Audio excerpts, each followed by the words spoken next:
got to give them all credit because I got after them at halftime and told them they need to stop talking the talk and start walking the walk about defense, and they came out and held them to 40% in the second half and continued dominating the glass. And I thought those two things with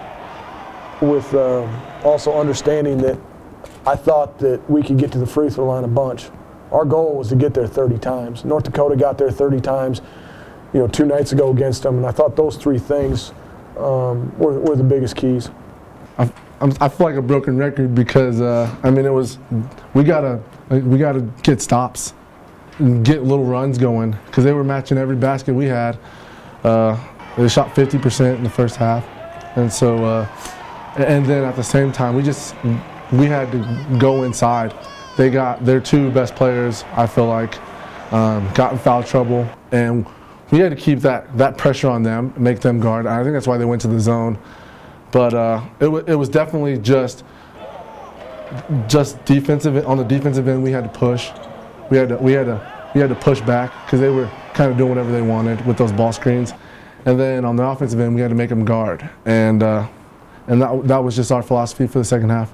It's good to win at home. We got to do that, but you can't get a big head because we for road games, and it's gonna be tough. Everybody said that's our drop-off point, I guess, but we got to just keep playing with how we playing, practicing hard, and just carry over to the game.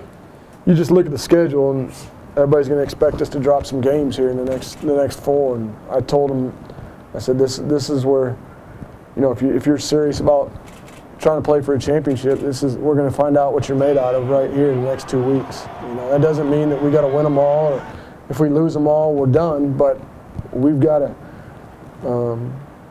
We really got to dial in and get back to the basics, so to speak, defensively, because you're not going to shoot the ball great on the road, and we're not going to go 11 for 16 from 3 like we did the other night. So we're going to have to defend, and we're going to have to grow up a little bit communication-wise.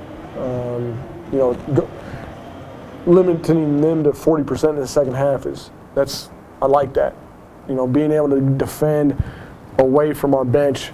In the second half, that makes me happy because that's a big key.